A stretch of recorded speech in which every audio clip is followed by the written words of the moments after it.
I walked into my home, expecting the familiar warmth of my wife's smile, but instead, I was met with a scene that shattered my world. There, in the middle of our living room, was Emily, my wife of 7 years, entangled with another man. The sound of their shared breaths and the sight of their intimate embrace hit me like a freight train, leaving me frozen in disbelief. In the aftermath of that fateful day, I found myself wandering through our house, a ghost of the man I used to be. The once comforting walls now felt like prison bars, trapping me in a nightmare of my own making.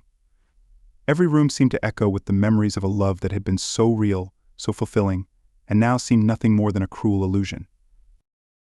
Emily and I had met in college.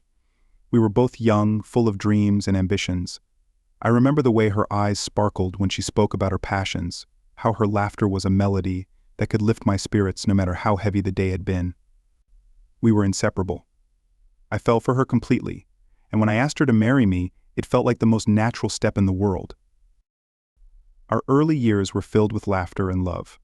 We traveled, built our careers, and dreamt of a future together. The first 5 years of our marriage were perfect, or so I thought. Emily was always there, a constant support and a source of joy. We faced challenges together, celebrated victories, and shared countless intimate moments. It was a partnership I had always believed was unbreakable. It began subtly, the changes in Emily's behavior. At first, I brushed them off as stress from work or minor disagreements. She started coming home later, her phone seemed to be glued to her hand, and there were times when she was just distant, emotionally unavailable. I tried to talk to her about it, but she always brushed off my concerns with a quick explanation or a reassuring smile. One day I found a text message on her phone, an innocuous goodnight from a name I didn't recognize.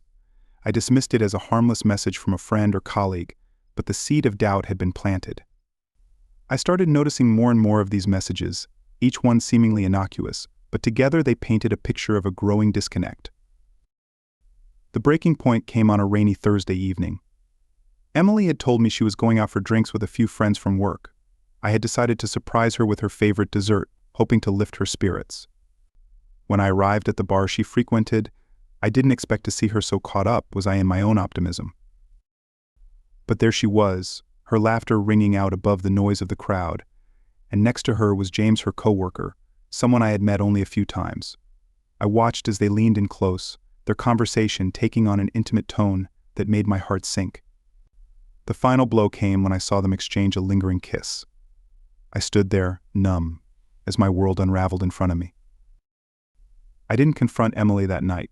I needed time to process what I had seen. When I finally confronted her, it was with a mixture of hurt and anger. The confrontation was raw and emotional. Emily admitted to the affair, her voice trembling with regret and shame. She explained that she had felt neglected, that the excitement of a new relationship had drawn her in, but the reasons did little to ease the pain I felt. The days following the revelation were a blur of emotions. I felt anger, betrayal, sadness, and confusion.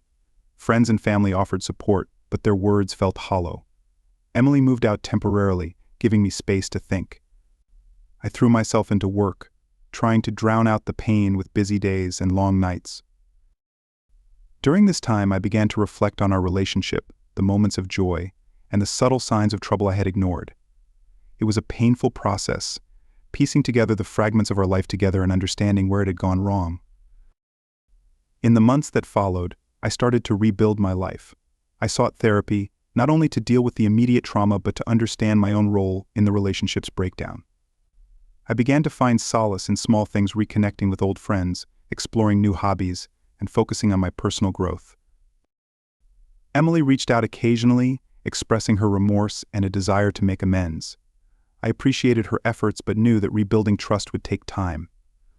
We started to attend counseling together, working through the issues that had led to her infidelity and addressing the gaps in our relationship.